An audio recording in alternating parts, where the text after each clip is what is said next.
نستعينه ونستغفره ونعوذ بالله من شرور أنفسنا ومن سيئات أعمالنا إنه من يهدي الله فلا مضل له ومن يضلل فلا هادي له وأشهد أن لا إله إلا الله وحده لا شريك له وأشهد أن محمدا عبده ورسوله يا أيها الذين آمنوا اتقوا الله حق تقاته ولا تموتن إلا وأنتم مسلمون يا أيها الناس اتقوا ربكم الذي خلقكم من نفس واحدة وخلق منها زوجها وبث منهما رجالا كثيرا ونساء واتقوا الله الذي تساءلون به والأرحام إن الله كان عليكم رقيبا يا أيها الذين آمنوا اتقوا الله وقولوا قولا سديدا يصلح لكم أعمالكم ويغفر لكم ذنوبكم ومن يطع الله ورسوله فقد فاز فوزا عظيما الحمد لله قد الله سبحانه وتعالى تيغا نكوفا نماما نجاكي ننواري ناتغوتي أكين الله سبحانه وتعالى دوكي سنان قوا تيغا ندندو ماما ندندو كوفا ندندو نواري ندكاكين الله سبحانه وتعالى باني هذا ibegana tigana njiditi kheri dunado lagara angana tiganden tokononga an fo bonondina nyaada andatu der Allah subhanahu wa ta'ala kenti mante nyani ayani kampetun nyeri taga na nyampetun nyeri taga bana gunda ka ken Allah subhanahu wa ta'ala bani ada kande nayama agani be kanda arkende beri tolngon tahunya ibe gagana sangu kadar ken katibir itol ngonta hunya ona ken Allah subhanahu wa ta'ala nyaga ganno kef kande yemunga o iserene nanti beti kemine sunno tongon kamay kebe battenga fo sunone dunado lagara akutande nga nyaano dang mantora dunado lagara gifta ken Allah subhanahu wa ta'ala bani adangi falle sage nancede annabi ñinderen kamma Muhammad sallallahu alayhi wa sallam nemaro muro ganna kamma ar kay faranna hun timmandi mo hokebe agam patanta adino ko qurandi komonda gillu gollu kubeni ogana jakidi batte oga aljan kititeya ado gollu kubeni ya ogana boti di batte nga aga nyona danga yangang katanga dunalo lahara ari bangando dange kebe ke to kenniya yemme suga yanga dangini killebe annawtu lakin kille mpo qurante yani kille gantuno ngo kille mpo tolngonte ak fetin nambetida Allah subhanahu wa ta'ala banagan ka umbani abatte nambetida qur'an senne ke abatte ado farin tunnan kambanga sallallahu alaihi wasallam ibe gana kille ko wandanga kifete ke kille annatu nan taratana nya ko wandanga killen po sakantene kille ke killeya killungo bo nyani de gingungo bo nyani mais afo sakante ibe kana nyamurun kenni ana Allah bana ganka hundi ampo fono honga aron nambire farin tunnan kambanga sallallahu alaihi wasallam akhini o wosuno dudanga ado taringandano agana Allah kanne ibe gana ko Allah subhanahu wa ta'ala ana fusranga dunado lahara angana barabatta mangana nyimmen ciginda kane ho ando tanya gene ana fopo nandanga dunado lakhare ona tude nanti Allah subhanahu wa ta'ala dali nanti khakoni ke Allah subhanahu wa ta'ala allan kanne bo haqiqa sage katakallen bucarini khamma duwe kallen buca kallen ga khanyini akhini illa gifet haknya silamini nya falle illa gifet haknya mu'min nya falle kembal Allah subhanahu wa ta'ala dali nan to gana idigam nona sahaban digamen ko ano dange kisiye duna do lakhara agni kendim keta ona duwa duwangen bo kherkherente nga agni karanko lengi sergebe sinon no nga gifete foke Allah subhanahu wa ta'ala gel waran kamanga agni karanko nga iga jigebe mantoran no nga alhamdulillah yille ngi nyana fonne ona tude nan jali Allah da ona wara nanti Allah khalle nyan fetirande bakay on jeberiti Allah ke jiro nga kaninga anya yogo danga bonenga mi anya yogo danga khairinga yoru sergebe nyunu nantin komponkere mi anya ngandanga khairinga bawna falle nga lenki ampay fono ko nga angutna jingnari anga sakka mo gobe gam patanta kendi magnya ngambe danga khairinga falilla alhamdulillah Allah tiga agnya ngambe kadanga mantora ngara munyen men jeberi bawni fuwani Allah subhanahu wa ta'ala gerro kuto allen kanen fala budda nan kitata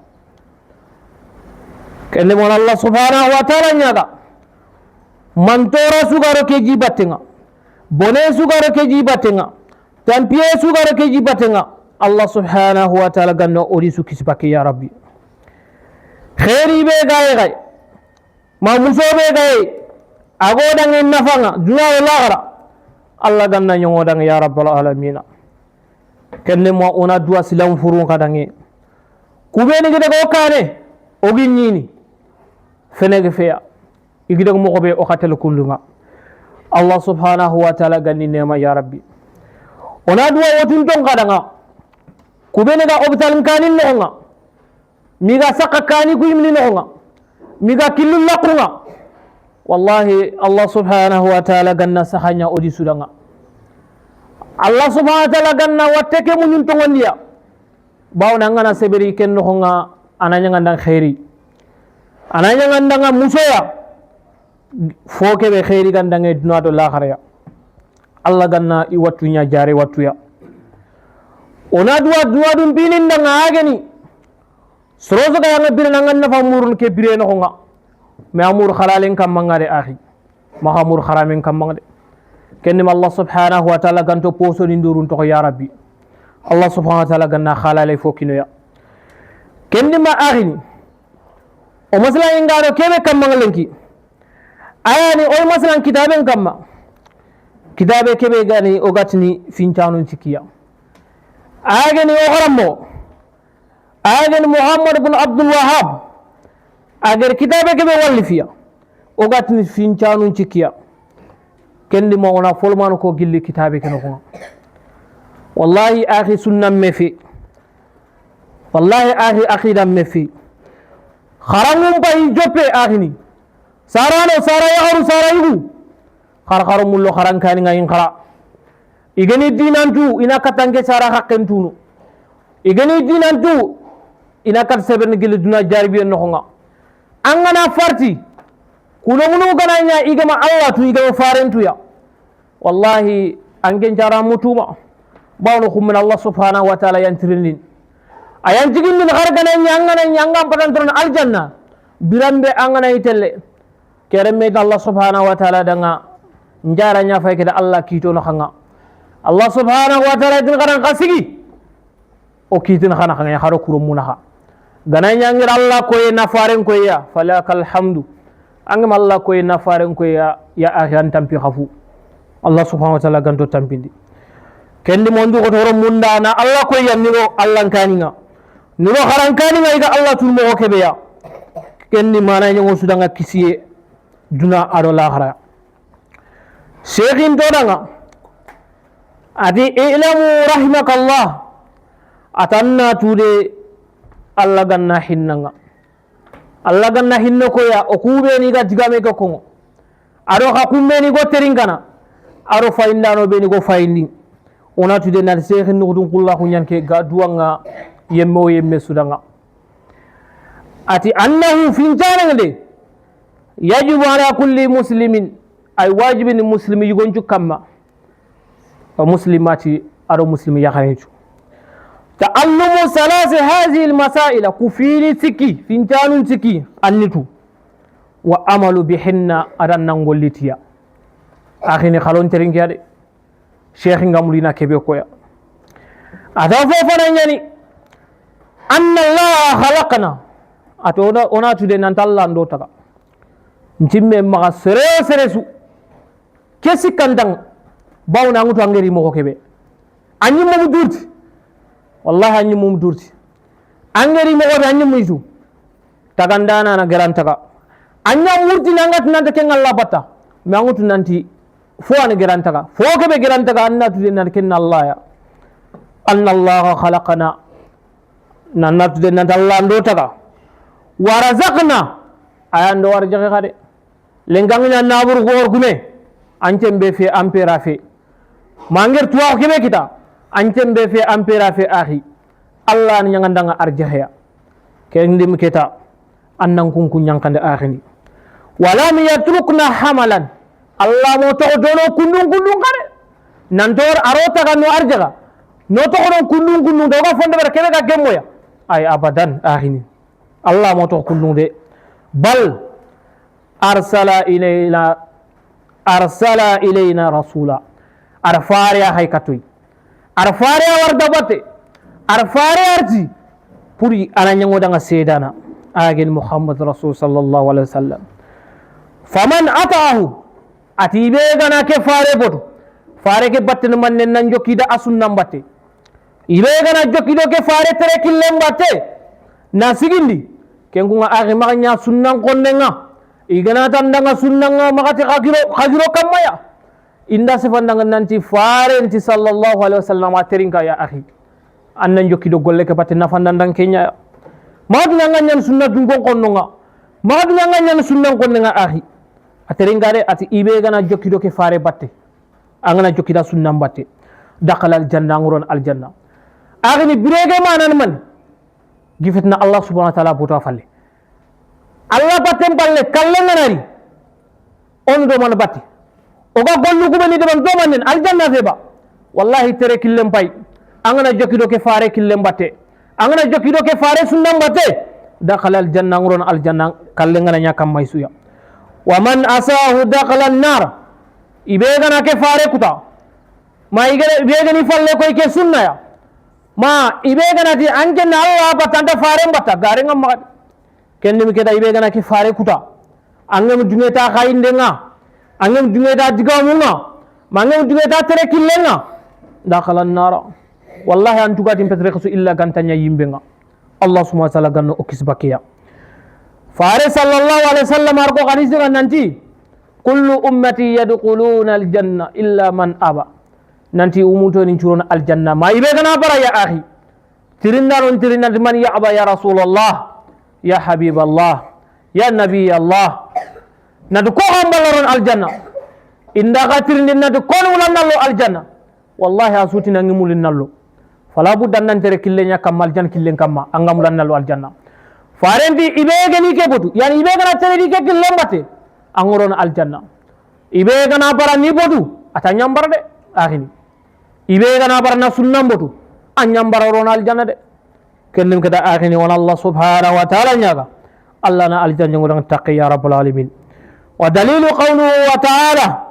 كن دليله أتي إنا أكو أرسلنا إليكم رسولا أخين دي كتخي موخين دي حكم من غفاري شاهدا عليكم شهدا نجن حكم من أجن محمد رسول الله صلى الله عليه وسلم الله سبحانه وتعالى خي كتوكيا hummane gara sedeno kamma ya bawnu khayfaranna hunga artimande mo khoke gam patanta kama homo homma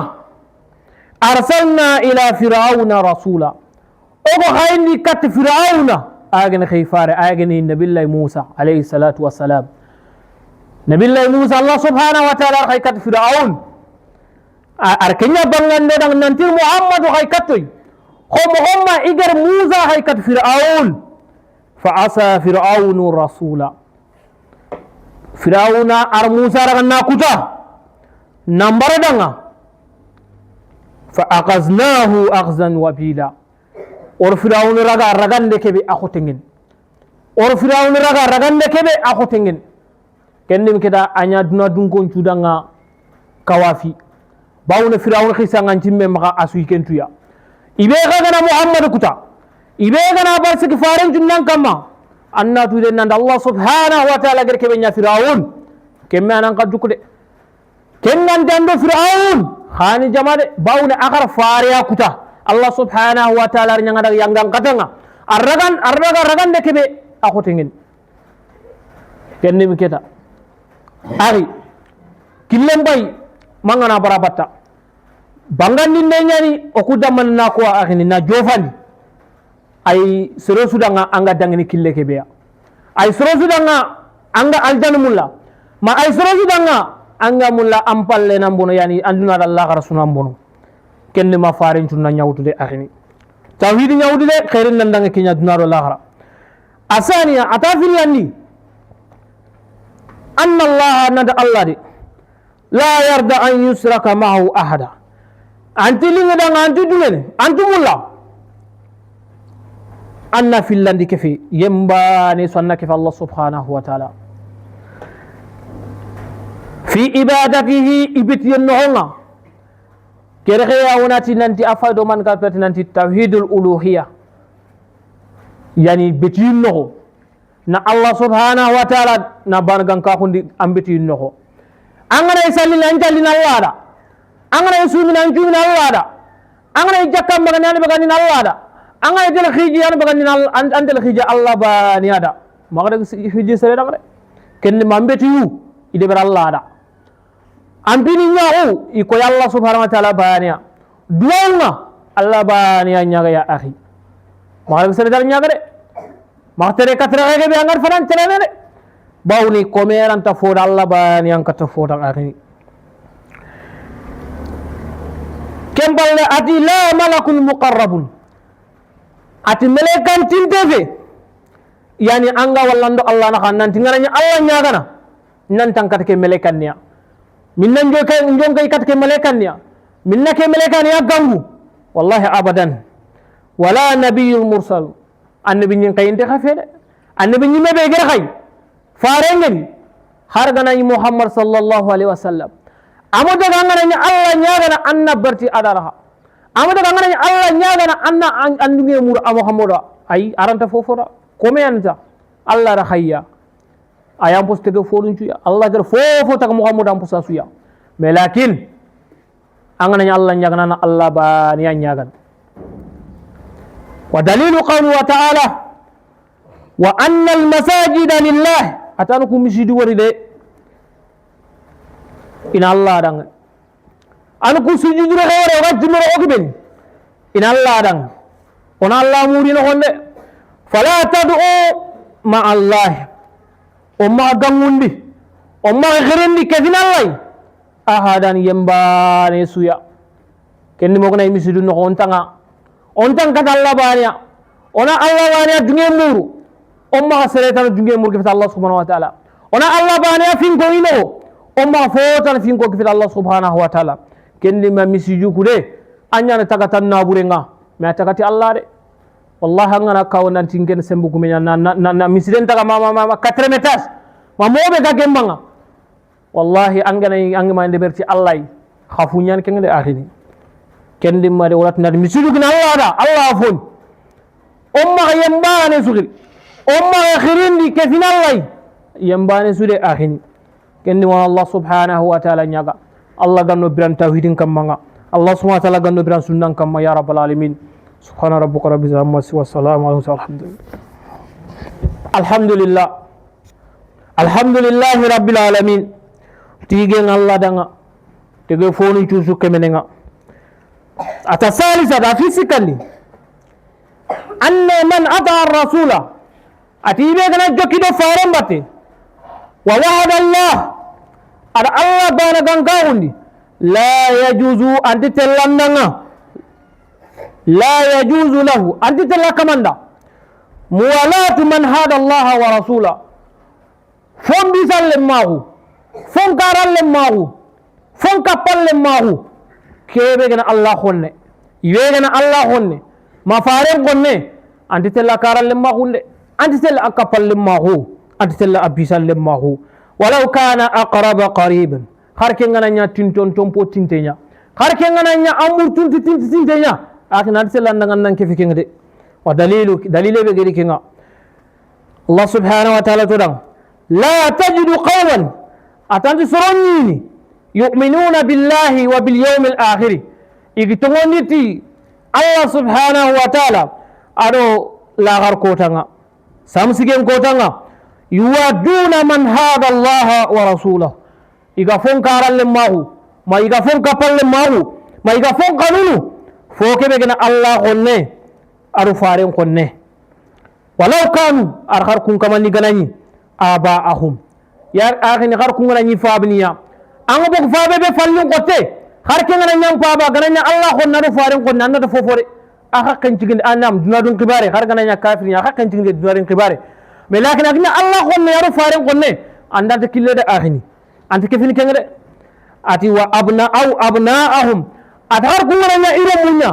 ranna be angar sara ranna be aga bagani min meninya aga har ke ngana nyal menya anna fina jagnya Allah ko ne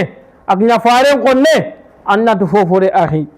aw ikhwanahum makengana nya yakhininya aw asiratahum makengana nya isumpuran konya akhini ona dude nanti ku gana nya Allah honno wallahi angurni banaya wallahi andi de fofo wallahi andi de karalema andi de kapalema bal Allah ti khanun bawna Allah honno yen ira Allah honi na faren koni Allah ti khanun ya akhi kenen ke danna dude nanti kendi ma ona killungara mo ngir safan nin garam binnen kamaya foni kubeni iganta Allah mulla soro suganta Allah mulla ganta fare mulla an kana fer kende an kembe kitana Allah mulla do fare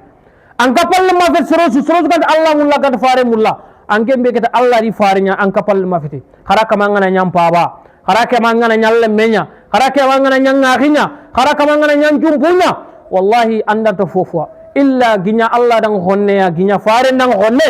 anda to fofo de an kaga na kifi kaman ni garam binnen kamma nan jinjum punya Allah har bangan nin dende beri farelli na bangan nin dende beri akhi agaron jama su andaro ken jamaya anna tu denna sere gana duya ga sereya anke fini kaman niya de anka to ko ton piralle mako ami Allah ta Allah ko ton ona tu denna ta akhini kellim ketati ulaika kataba fi qulubihim kubeni iganti yommu kanun yommu beni igina Allah khonne aro faren khonne ati an kun kom surdun goni warde kataba fi qulubihim o safandi ti isondomu oriri isondomu nga imana ganka huya wa ayyadahum bi ruhin ori khotondi mori jidi ti sembe ya minhu sembe ke be agira Allah subhanahu wa ta'ala wa yudkhilukum odirondi jannatin aljannaniya mana ngolunga tajri min tahtiha aga wurnu kunna ngalurenga anhar warallaqunga khalidina fiha durano gen kunna ngallulenga radiyallahu anhum atkun kaman ya Allah dunida waradu anu radna Allah da Allah dunga sorosna anga dunga Allah da ngamen kennem kira nanti ati ulaika ata ankum ma angkur surjun goni warde hizballahi yan Allah kapallumu yan Allah karallumunga ala tungu fay inna hizballahi atan Allah karallumu dan Allah kapallumu warde humul muflihun yan taqdir kitanunga on Allah subhanahu wa ta'ala nyaga Allah ganno nya taqdir kitanunga on Allah subhanahu wa ta'ala nyaga Allah ganno nya ya Allah hananinga Allah no ya faren kananinga ona soron kanu soro Allah no ya komo kubeni iga soron kanu fumeni iga Allah bata iga faren bata ya rabbal alamin ona ya komo kubeni iga soron konini soro kubeni gina Allah honno do faren konno ya hari kaman ni gana yomaniya hari kaman ni gana yofabniya hari kaman ni gana yoromunya hari kaman ni gana yowakhininya hari kaman ni gana yo osumburan kunya ona nya soro ya soro beni gi kholina ibal igina Allah honno do faren konno ya rabbal alamin rabbana atina fid dunya hasanatan wa fil akhirati hasanatan wa qina azaban nar allahumma zalamna anfusana wa illam taghfir lana wa tarhamna lanakuna minal khasirin